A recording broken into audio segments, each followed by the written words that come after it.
Morning, everyone. It's good to see so many people joining us.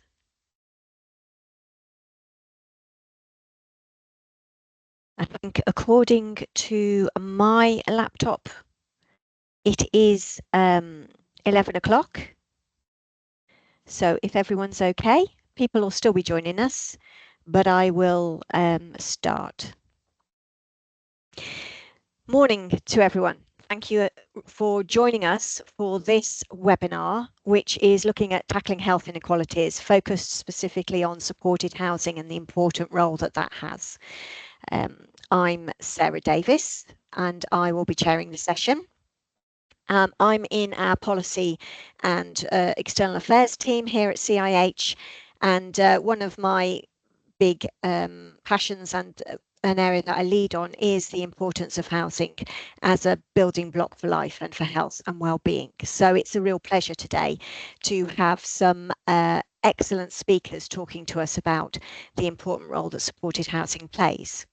I'd just like to say to people that this is part of a broader week, which is our Healthy Homes, Healthy Places Week.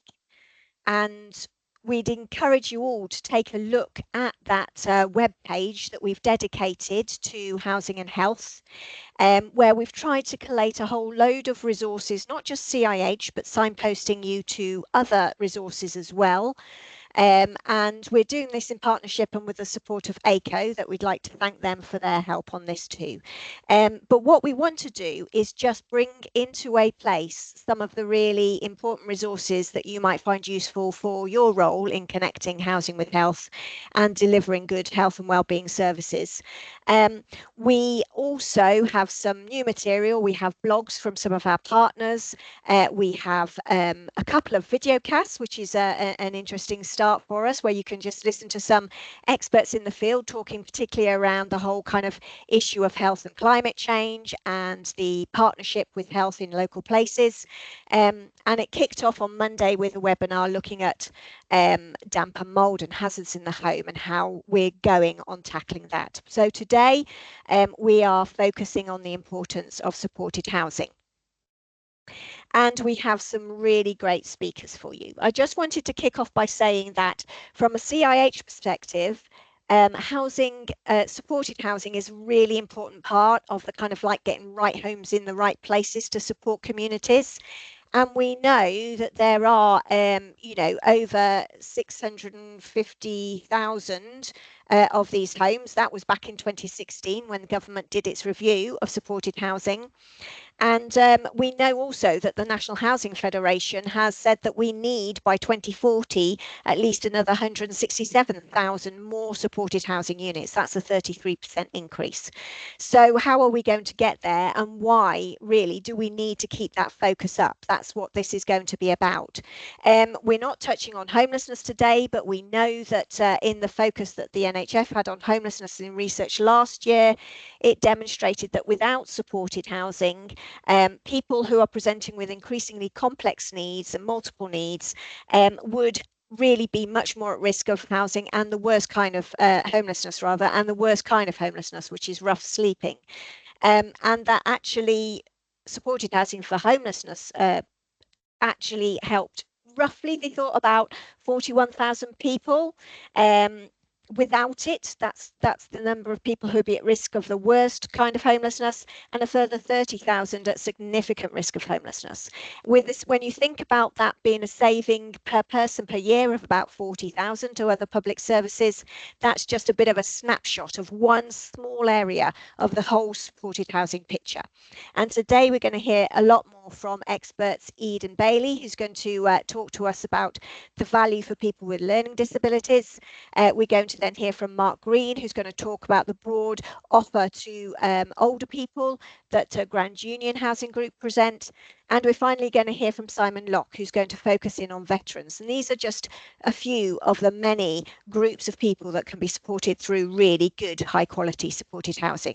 And then it will be over to you for the chat, including for you to tell us what you think we need to be saying in our contact with government about how we can, increase that supported housing, meet that need of 167,000. That's the estimate.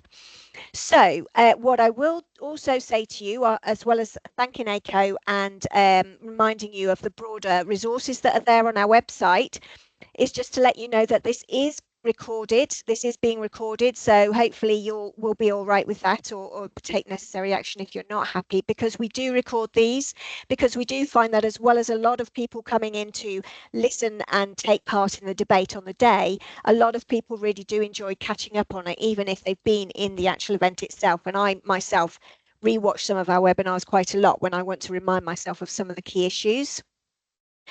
What I would ask you to is to post your questions for speakers in the Q&A rather than the chat, please, because that's where we're going to monitor when we have the panel discussion after our speakers have presented to you. So we're going to listen to our speakers. You can be posting your Q&A, and you can then also, at the end of it, you could also raise your hand if you want to come on screen to post your questions directly. But otherwise, I will be watching the Q&A and presenting that to our speakers. So I think that's it from me, in which case I'd like us to get on to our experts, really, and I'd like to invite Eden Bailey to come and speak to us. Thanks, Eden. Thank you. I'll just share my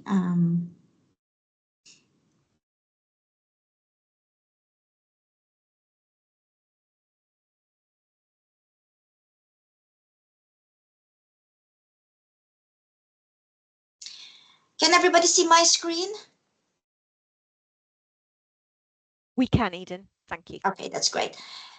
So thank you very much. Just want to introduce myself first. I can't see anybody now on my screen, so bear with me. I'm Eden Bailey. I'm the head of housing services for a charity called HFT. So about HFT. So HFT is a national charity supporting more than 2,200 learning disabled people in England and Wales. So we are based nationally, but our main head office is based in Bristol. So we have quite a few supported housing, residential scheme and day centers scattered around the whole of England. So we have one in Leeds, Manchester, Gloucester, Bristol, and that sort of thing. So our charity was proudly established in 1962 by a group of visionary parents who wanted a better life for their children. Our vision, we are creating a future where learning disabled people can live the best life possible. So that is the main thing that we have on our business plan and strategies about learning disabled people being able to be independent and given the choice that they need in the homes that they will be living in.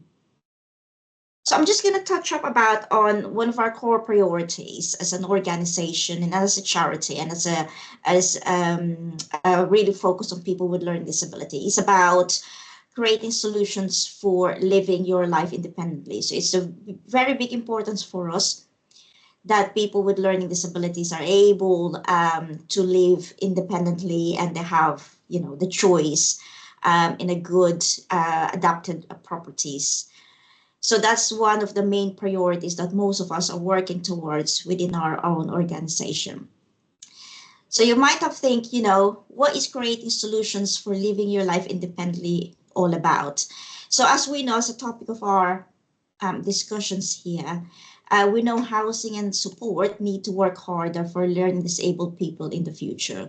So we know that, some people with learning disability, those who have mainly mobility issues and things like that, might be living in accommodations that not fit for purpose for their particular needs, or it might be that they're not getting the right amount of support for their own medical condition and things like that.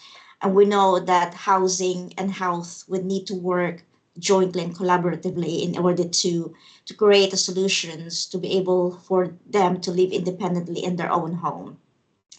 So one of the things that we're working towards is how we're going to achieve those, how we're going to achieve for people with learning disability to really live independently in their own home. So as we know, most of you must have worked with people with learning disability or learning disabled adults, even those with complex needs or additional health problems may be supported to enjoy more independence by living in a supported housing, and may never have been given the chance to consider it as an opportunity. So most and more people sometimes live in residential care, for example, just because of their complex needs and high intensity of the support that they need, and not necessarily in a supported living environment because of the circumstances. We're also aware that learning disabled people's needs will change over time, and housing can be created to respond to people's changing needs and circumstances. So as an organization, and most people providing supported housing to people with learning disability, I think it's very important to be able to adapt to those housing needs of people with learning disability, and how we could respond to the changing needs and changing circumstances, for example, mobility issues or aging clientele that we normally house in our supported housing. So this focus that we have within HFT is about enabling learning disabled adults to live with a greater choice and control in supported housing. That's designed to be accessible if it's right for them, and where care and support can be provided if needed. So one of our priorities is we would like to make our housing fully accessible, equipped with smart technologies, and environmentally sustainable. So future ready in all senses of the phrase. But we want to develop such a strong reputation for our housing that learning disabled people not supported by HFT would want to live in it too. So those are the main thing that we really focus within our organization. So you probably ask how we are doing this within HFT. So on Wednesday, on 18th of October, we broke our pioneering redevelopment at Iron Bridge. So that is within our HFT Shropshire scheme. So works are now underway to develop 18 new properties on the Iron Bridge site in Telford, which will be offered for sale to the general public, creating an instant communities. So 12 of these properties will be transformed into state-of-the-art, fully accessible and adaptable supported living homes for the people we support, really. So it's the first supported living property is expected to be completed by mid-2024, with the last one ready in February 2025. So this Iron Bridge redevelopment is basically, we've consulted with people we support, with families, about what is fit for purpose for them, and how we could fully support their needs, the changing needs, the geography, and the different clientele. So these Iron Bridge redevelopments will basically transform the service from mainly residential to supported living environment, and that would enable us to deliver an even better person-centered care and support. So obviously, if it is fit for purpose, we would like to encourage people we support to be able to live independently in their own home. So what we think about that is allowing people to live independently, as much choice and control as possible, which I think is very important for us.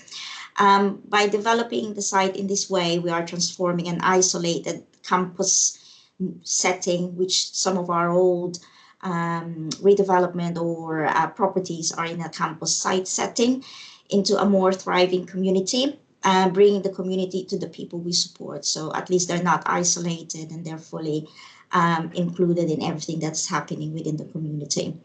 So we've done a lot of consultation and input with our current residents and their families. This redevelopment will include fully accessible and sustainably designed homes with shared communal spaces and kitchens, private gardens, and parking. And what's more, the buildings will be highly energy efficient with EPC energy rating of A. And obviously there will be a raft of renewable technologies, such as wastewater recovery systems, PV panels on roofs, air source, heat pumps, and exciting stuff. So those are the main things that we've really done for our customers and people we support within HFT. So yeah, if there's any questions, thank you very much. Thank you, Eden. That was great. And I think if people are okay, we will pose questions. I've got a few that I've just been writing down, Eden, actually for you when we come to the panel at the end. I think it will be quite interesting because I think there might be some overlap of questions, but there'll also be some specific. Just if there are any questions of clarity, if we can pose them now. But other than that, Eden, thanks ever so much for that. And I'd like to move on to our next speaker, who is Mark Green of the Grand Union Housing Group. Mark, if you'd like to take the stage, please. Thank you. Thank you, Sarah. So I'll just share my screen, bear with me.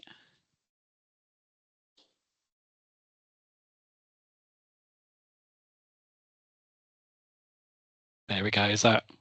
We can see that, thanks. Lovely, yeah. Thank you. Okay, so yes, I'm Mark Green. I'm the Life 24 and Visiting Services Manager here at Grand Union. So Grand Union, so who are we? We've been in business for 30 years and provide over 13,000 homes for more than 29,000 people across Bedfordshire, Buckinghamshire, Northamptonshire and Hertfordshire. We create homes for those that need them, provide personal support and help people to learn, work and be healthy. We believe in partnership and collaboration, which is demonstrated by the work we're currently undertaking with Public Health, Milton Keynes, Central Beds and Bedford Borough. About a third of our housing stock is dedicated to older people, so that's 50 years plus, or people with specific support needs. So today we'll be focusing on older people. So I aim today to provide an overview of the type of accommodation we provide for the over 50-year-olds, the type of activities and initiatives we're working on to support our customers living in these services, the outcomes of these, how they're funded, and the potential challenges to providing these services. So what types of supported services do we provide for older people? Well, there's a whole range from traditional sheltered schemes, extra care schemes, and we also have a specialist dementia scheme. Each of these schemes provide tailored support to meet our customers' needs. At our traditional sheltered schemes, we support customers to live an independent life whilst checking their well-being regularly and responding to them in an emergency. Customers living at our extra care schemes have access to a 24-hour care team at a point when they need that level of support. These customers also have access to housing support 5 days a week, and at our specialist dementia scheme, all customers have access to a dementia-trained care team 24 hours a day. Customers living at this scheme will be at various stages of their dementia journey, and the wellbeing support and activities are tailored to support their needs. So here's some of the activities and initiatives that we've been working on. So in the summer, we had a fun day. So that was recently held at one of our extra care schemes. The independent living team supported customers to arrange a barbecue, ice cream van, and our handy person made some sideshow games for all the customers to enjoy on the day. So events like this bring everyone together, reduces isolation and builds that great community feel. We've also started some gardening clubs. So the raised beds shown here allow the residents to take ownership of their own gardening club. They tend to the raised beds and surrounding garden area with support from us. The vegetables are shared amongst the residents of the scheme via a request form to ensure fair distribution of all the produce grown. Growing the produce provides many health benefits of exercise and eating healthy fresh veg. We made sure the residents had the right accessible space and provided a bench, shared the raised beds and not forgetting the soil. The residents brought the plants themselves from their residents' fund. We've created partnership groups as well across all of our schemes, and these have been formed through election by scheme customers. These groups are working really well with great levels of collaboration between customers and Grand Union colleagues. Yoga, seated exercise and movement to music, all activities to help keep customers fit and mobile, have been really well received by our residents. We also installed a change in places toilet as part of the build of our latest extra care scheme, and this toilet is available to anyone visiting the scheme or who is in the local area, as standard accessible toilets don't always meet the needs of everyone with a disability, especially people with profound and multiple learning disabilities, as well as people with other physical disabilities. So their needs are met by change in places toilets. So again, it kind of highlights that inequality, really. So at our scheme, which is specifically for people with dementia, we have lots of activities to help with movement, reminiscence, and generally just have fun. All really great for enhancing all of our health and well-being. So every month, the music man, DJ Graham, puts on a disco for all the residents. Ark Farm visits every month, bringing a range of animals to pet, like the chinchilla in the photo. Rag Dolly brings a variety of seated exercises each month. Escape VR provides a virtual experience of something that's happened in the past or something that someone had always wanted to do. So why not give skydiving a go? And Alina Orchestra, a monthly live orchestra in the communal lounge, which provides a fabulous vibe to the scheme. But we don't just work with older people living on our schemes. We also provide a lifting service through our Life 24 service. With the use of the razor chair, we're able to safely and quickly lift customers who have fallen but uninjured to a standing position. This service saves calling on an ambulance to attend, therefore saving money and resource, and most of all, saving the fallen person an often long time wait, which could lead to their health deteriorating as they lay on a cold floor. Project Adam, we're working with the NHS and Public Health to address asthma, damp and mould conditions.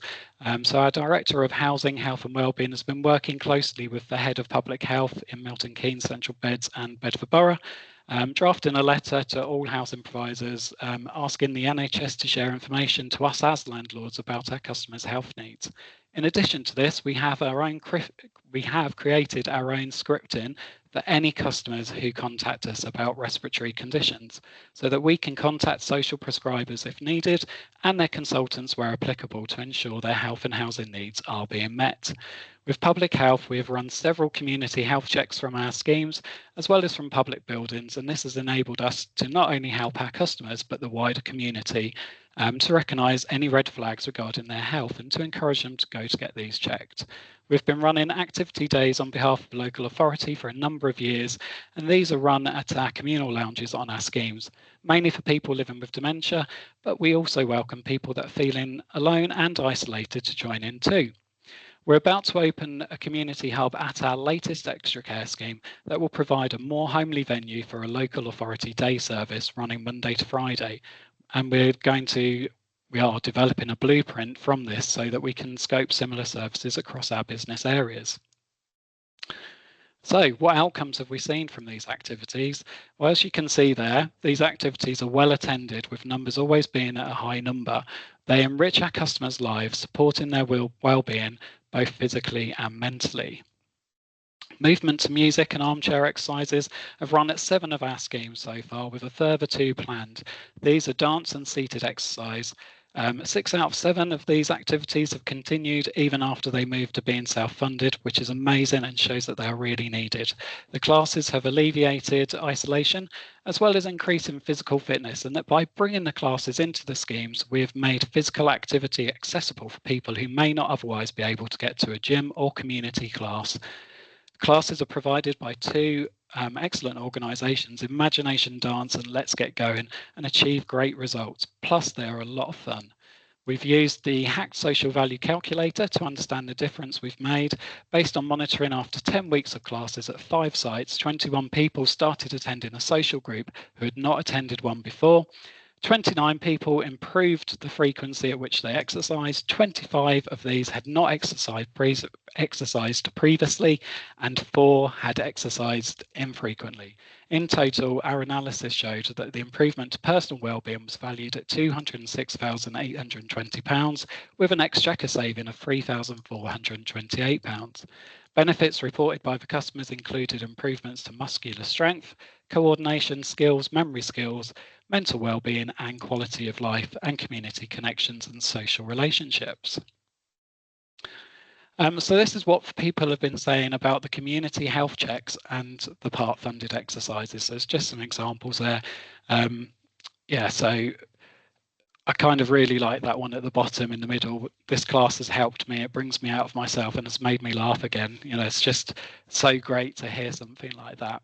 But so from the attendees we had, 47% were Grand Union customers, 54% had attended a Grand Union health check previously, 50% of respondents gained information regarding their health that they didn't know before, 39% of respondents' health checks revealed concerns, and 99% said they would attend a similar health check again. 67% of all of the respondents were over the age of 51. So how have these activities been funded? So in a variety of ways. Our own dementia budget, the budget we have is an internal overhead budget, so funded by ourselves, separate from any other charity funding. We've also got where we've bid for grants for trial activities, so £3,500 from Sports England jointly funding with National Lottery, and £6,000 for Fit at 70, which is through the Connolly Foundation, a local Bedfordshire charity fund that supports older people to live in comfort and dignity. These activities were fully funded for the first 10 classes, followed by 10 further sessions at 50%, and now the classes are self-funded. The funding for each venue was around £675, and this covered the 20 paid and partly paid sessions. Local authority funding of the activity days and community hubs, and Public Health, Milton Keynes, Central Beds and Bedford Borough have funded the community health checks. So what are the challenges? Well, of course, there's only limited funding available. We've been fortunate to have been able to access grants as well as having an activity budget set aside for our extra care and dementia schemes. We feel it's really important that we are keeping residents living at these schemes active and included with a sense of community. We know there are pressures on emergency services. Exercise reduces the risk of falls and therefore reduces the use of ambulance and hospital resources. Loneliness and isolation can cause people to have a decrease in their mental well-being. Therefore, it's really important that activities continue to be available to all in our communities. However, this will be reliant on that continued funding. Frailty can often be accelerated when people become sedentary. Therefore, it's vital that activities that improve balance and fitness, such as yoga, armchair exercise, movement to music, continue to happen, as this will reduce the risk of falls and other associated health issues. So that's everything from me. Thank you. Thank you, Mark. That's brilliant. I must say my speakers are being really disciplined. Thank you ever so much. And I've noted that one or two people want to raise their hands, so we'll come back to that after we've heard from our third and final speaker, who's Simon Locke from Riverside, who's going to talk to us through the aspect of issues for veteran and homeless and the importance of supported housing there. So over to you, Simon, to take the stage. Thank you.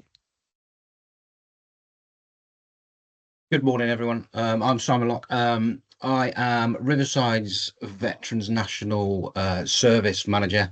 Just a tiny bit of history. I served 22 years in the military, and for the last 6 years, I've been in multiple roles on a national basis, supporting veterans in many different guises. So although we're not here to talk about homelessness, for the veteran supported housing side, and I'll give you the details of why, homelessness is probably the visual cause for the need for supported housing, which I'll explain. And I'm going to go into a little tiny bit before I explain how and why the service is useful to the veterans community. I'll go into a tiny bit of the reasons why it's needed, hopefully. So first of all,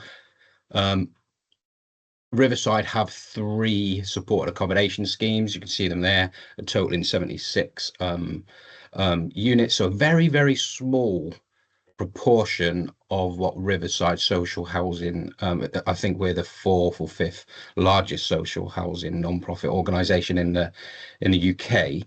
So it's a very small part of what we do within Riverside. The Op Fortitude piece at the top is a new government funded central type of pathway into supported housing. And you can see the arrow links that you'll see the green bar at the bottom that says we also, within that Op Fortitude pathway, have a connection and a link to up to around another 830 veteran specific supported accommodation units around the country. So even though we're small, actually the whole network is quite large. So that gives you some context of the need that people may not understand that is there. Why is it needed? It's always worthy to say that the many 95%-ish veterans transition into life after service extremely well, need no support whatsoever.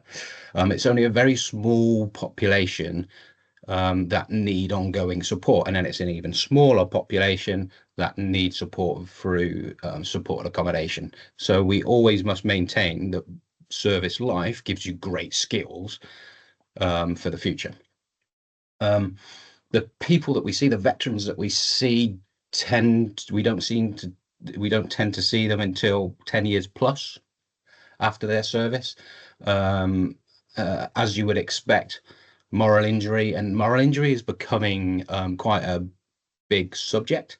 So moral injury, PTSD, their location due to separation. So if you think about when you serve, you move around the country for many different reasons, whether it's family or whether it's due to your service. So you don't necessarily have a local connection to where you want to live in the future. Of course, the ability to survive on their own afterwards, etc., etc.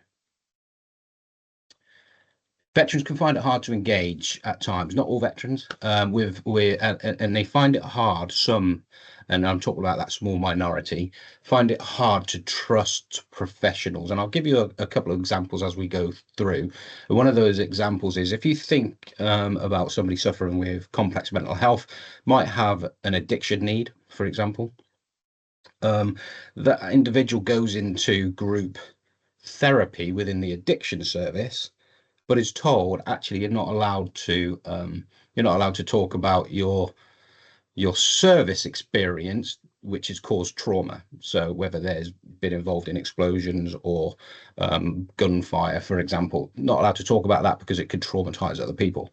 So lots of veterans don't trust the pathways to actually support them through. So that's just one example. Veterans can take longer on average than others to ask and seek for that help because there's that sort of persona that we should be able to support ourselves. Why do I need to ask for help? Look at what I've done for my country, etc. And I've already mentioned the local connection piece. And I promise you this won't all be death by PowerPoint, but I have got a video at the end because I think it's better that the customers can tell you why it's needed. Demand so far, just so you're aware, the research for the need is very limited. We're now into a space where we've got Op Fortitude connected with all of the provider networks around the country, where we're able to start to gather some nice data of the need and the reasons why. We thought that the Op Fortitude pathway into the supported accommodation units, bearing in mind these accommodation units have been going for some time, and the Op Fortitude pathway is only 14 months old now. We predicted about 1,000 referrals to prevent the need for supported accommodation and then the need for supported accommodation. And within 14 months, we surpassed 2,600 individuals being referred to that service. So that just gives you an idea of the need that we didn't understand was there as a nation, if you like. So it outstrips the resource that we've got. Here at Riverside and many other services believe exactly the same. We believe in mainstreaming is the idea. So we don't actually believe in the future that specific services should be there. However, there's a lot of work to do to ensure that services understand and are veteran aware, for example, and can support veterans with the need that they have and change their service slightly to fit that individual. And that example I gave of the addiction is very, very common. So that's one area that we're working on. And the NHS have their own teams too, and they're working on that education as well. Some of the health needs that we see, you probably won't be surprised, but some of the health needs that we see with our customers and our veteran community, the mental health. So I've already mentioned the moral injury.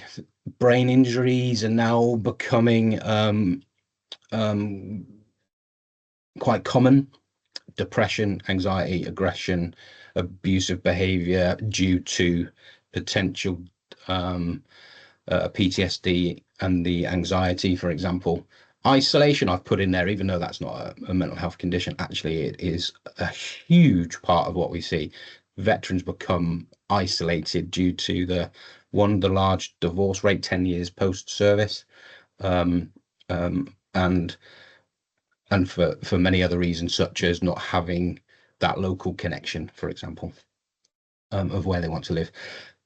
Health reasons, physical health, mainly musculoskeletal we see. So if a veteran is suffering with amputee due to their service, you'll see that they've got lots of specific support wrapped around them. So we don't tend to see many amputees coming through our services.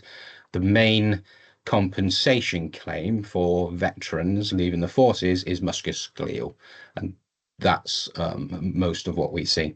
And then, of course, we see addiction needs through either drink, drugs, gambling. In fact, gambling is becoming we're more aware of it now, and we're training our teams to understand how to spot the signs of gambling and then support individuals, because that was one support area that I believe was never really asked about. How do we help, or how we help? So we are a very collaborative team and organization. We believe that we can't do this ourselves. However, if you think that we're the support and accommodation team made up of support workers, specialist support workers, project officers, for example, we believe that we're in the best place sometimes to pull all of those agencies together. Yes, we wouldn't run the MDT, but we would encourage some of the agencies to come and start working together to support that individual, because we can see the whole plethora of support that the individual might need. Veteran Support Network is a little bit misunderstood, and in the future, hopefully it's not needed, but I think that's many, many years away. And we support to break down those barriers of that collaborative working. And the point at the bottom is our teams educate other teams around veterans' conditions and why they might present in such a way. So part of how we do it, here is a small snapshot of the national support agencies, and you'll see the ones that are always in the sort of tri-service colours, and they're called Op Courage, Op Restore, Op Nova, Op Fortitude. These are all government funded, either NHS or criminal justice service or health. Op Restore is a health service. Physical health. Op Courage is the mental health service within the NHS. Op Nova is a criminal justice system that sits alongside of it. And you'll see I've got employment support over here. So the age of the veterans that we support generally in supported housing is around 35 to 45, 47, that type of age. And if you think about they've had meaningful employment in the past, absolutely, our golden egg is to get them back to meaningful employment if we can. So that's our game, and we use all of these networks, including the ones on the right hand side of your normal local authority safeguarding teams, housing teams, CMHTs, etc. We try and use that plethora of network with that individual to try and move them on as quickly as possible when they're ready. What might put some of this at risk? So long-term funding. So the support element of our services are not centrally funded. They are for this 2-year period. For that 800, 900 units, we've had not Riverside, but the whole partnership has had £8.5 million invested to try and evidence base and prove that the support element works alongside all of the other services. And I think it's proven really well. But we've seen that the Prime Minister announced recently that Labour will ensure that veterans homelessness, so the route way into supported accommodation, really population, that they have a roof over their head, and they will be removing the local connection test for veterans, which I think is a great thing. And if it works, it's a great thing, and it will instantly improve mental health and well-being within the supported accommodation units, because it will give that projection of there is an end state, instead of not knowing when they can get housing moving on once they've got to a certain point in their journey. And as a country, we must continue to focus on ensuring the mainstream services is understood.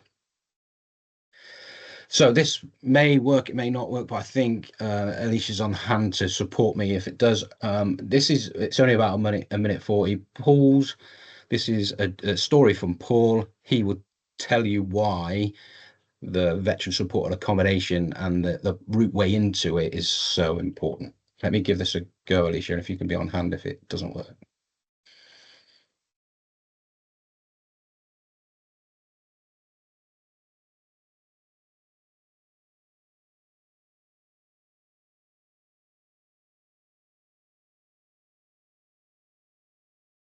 Doesn't look like it's going to work. So Alicia, have you got it ready?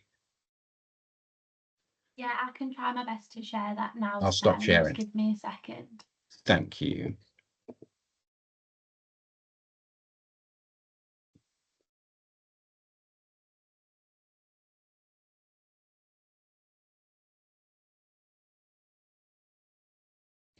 Whilst Alicia's doing that, just a quick couple of MDT I'm taking as multidisciplinary team. Oh, Simon, sorry. That's okay. Multidisciplinary team, yeah. Over to Alicia. That? Yes, we can see that, Alicia. I'm not sure if we can hear it though.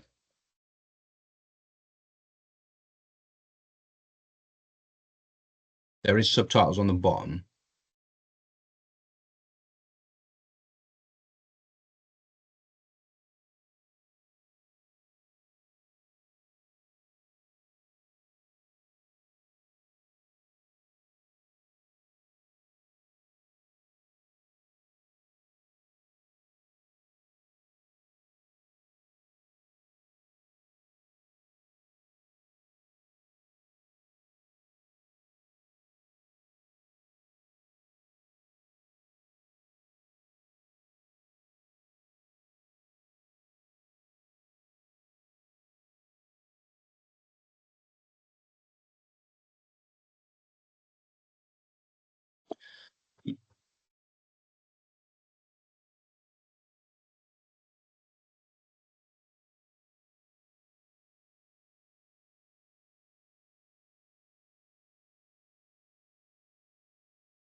Thanks, Alicia. And I hope you managed to read that, and I will end it there. I was going to give a quick explanation because you didn't hear it, but hopefully you read that, and I know we're running out of time slightly.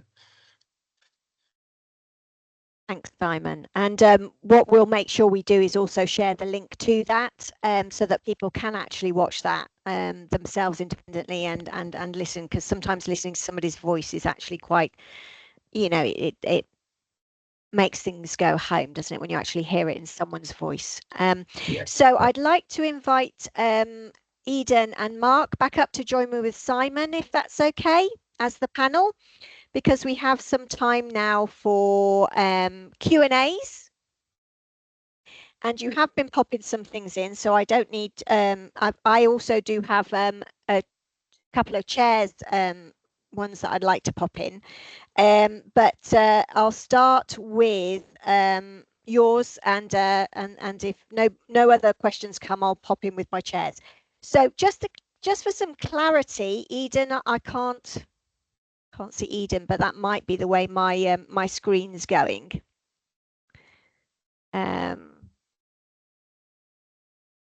Eden, are you okay to join us?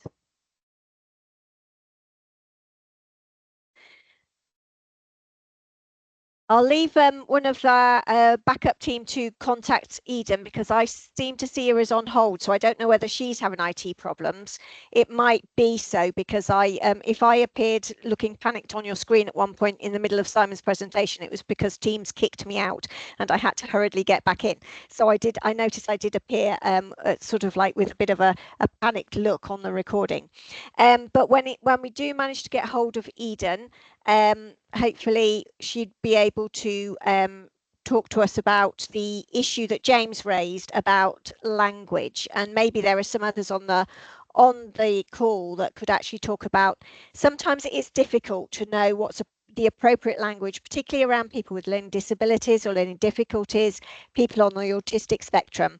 And obviously all of you talked about important person-centered services, and therefore actually the language that we use is really important on that. But we'll come back to James. We'll come back to your question on that from Eden in a bit. Just a quick practical question from Chris to Mark. In evaluating your services, could you just talk a little bit more about the social value calculator you used, and some of its basics, and why you think it's valuable to know that? Yeah, sure. So we use the Housing Association Charitable Trust social value calculator. So it's just really useful for us to understand what kind of value we're bringing. You know, by running different kind of initiatives, we really want to understand, okay, what value is that bringing to the customer, but actually, you know, what value is it bringing to the service? So I mean, I can pop in the chat the link to the hacked social value, so that's there, Chris. So hopefully that'll be helpful for you. But yeah, it's just really useful for us to understand what kind of value that's bringing for the people we're working with, really. Absolutely. And I think that's also we found where those kind of that evidence exists, it's very useful for us when we're trying to talk. It's always useful to have the pounds put to some things when you're trying to talk to Treasury and get more funding for things as well, and also locally, I think. So James, you had your hand up earlier and you've posted a couple of comments. I just wondered if you wanted to come in with your question, please. If you want to turn your camera and mic on to pose your questions. Fine. Yeah, hi Sarah. This subject is really very dear to me. I've spent 30 odd years working as an auxiliary nurse, worked in support work, burns, plastics, general working, psychiatric, across the board. In fact, one of the places I worked at was within autism living, and later on I was diagnosed with autism myself. I also had stress, anxiety and depression. Again, as they say, the old saying being, you can't work in a paint factory without being splashed. That's what they say. So to continue, particularly with Simon, I think you know yourself, Sarah, how many times you've heard me talking about with veterans, how important that I feel that when they leave service, they don't have that ability because they're used to taking orders. There are marriage breakdowns, there's fundamental breakdowns. I lived in the Salvation Army myself for a while, and looking at that, would you agree that this is one of the factors, Simon, the fact that they don't really know how to motivate themselves to move forward and to start to, you know, thinking more so for themselves? Not to say that they're in any way, you know, sufficient in thinking in regards to that, but they just can't bring themselves to motivate to get themselves you know, to move on when they have marriage breakdowns, post-traumatic stress disorder and other things along those lines? Yeah, thanks, James. I think it's a very complex situation, and it's very complex to try and answer it all in its entirety. However, I'll give you my perspective. If we pick the army as the largest corps, if you like, and it's the most people that we see come for our veteran services, clearly, to join the military, the army, you don't have to have a high education level. Now, education in itself doesn't mean anything, but if you look at the army, don't go and recruit from disadvantaged backgrounds, but if you look at the makeup of the British Army in the past, and it's still there to a certain degree now, a lot of people come from disadvantaged backgrounds. So if we know disadvantaged backgrounds, potentially you've got trauma in your childhood. Not everybody, but there's trauma in your childhood. The military service can give you grounding, can give you stability, can give you guidance, but sometimes you don't have that inherent from being a child up until your service. You don't have that understanding and awareness. So when you leave the forces, you can drop back. If you don't have that support network around you, you can almost drop back to your pre-18-year-old life, if you like.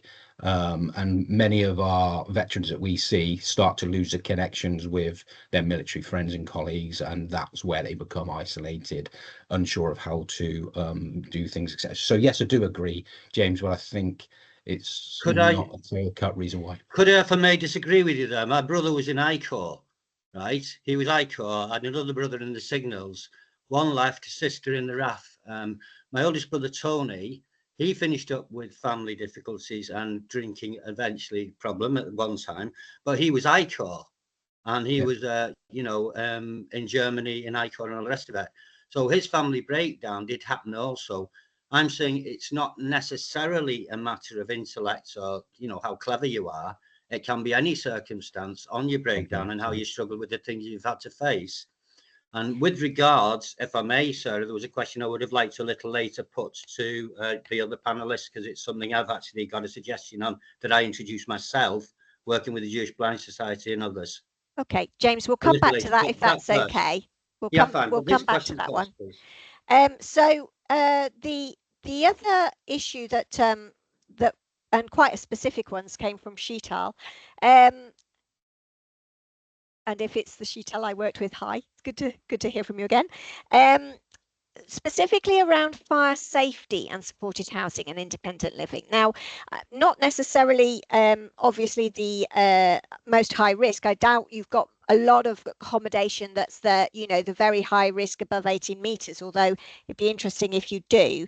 But it's a couple of things. It's sort of how are you starting the work on really the services and support for people to leave? And there's the big debate around staying put and actually getting out in terms of a fire, isn't it? So it would be interesting to hear about what services you're putting in place to support residents. Are you looking already, whether you have to or not, in terms of the PEEPs, the personal emergency evacuation plans, and the training for staff? So in terms of gearing up for some of the challenges that have come after the Grenfell fire and the building safety and fire safety, how are you in your supported housing environments actually tackling that with people? That would be really good. So if I can come to you first, Mark, if that's all right. Yeah, that's fine. So at the moment, we do have a stay put policy on our scheme. So across the board, to be honest, and you're right, Sarah, we've got very few blocks that are higher than 2 floors. So yeah, there's the lower risk, I guess, from that point of view. So at the moment, we work with the local fire service. We have our RAG ratings for our customers that are living on those schemes. They are all stored in a fire safety box that's accessible to the fire service. If there was a fire, in the event of a fire, they'd be able to access that straight away and be able to see who's most at risk to be able to get to them. We do regular fire checks as you'd expect, and then obviously we've got our fire safety compliance team as well, who would be doing those extra checks that they need to do. As of yet, I'm not aware of any PEEPs that we've got in place on those schemes.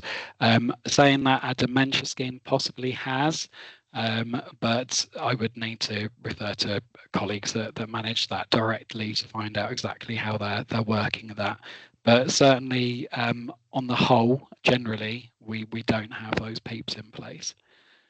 Yeah, that's really useful. And I mean, obviously, there are the government's made some comments about progressing with residential PEEPs, but we've still yet to see because you know exactly what that will relate to. Simon, have you got any particular things that would be useful for to talk about in terms of your approach to fire safety with your veterans? Very similar to Mark, and it's no different for our veterans, if I'm honest, than it is the rest of Riverside supported accommodation. We've recently, though, employed 2 ex-firemen to help us out within that policy process. Although our policies were good, we know it's changing, and the PEEPs bit is a bit misunderstood of who does and doesn't, if you like.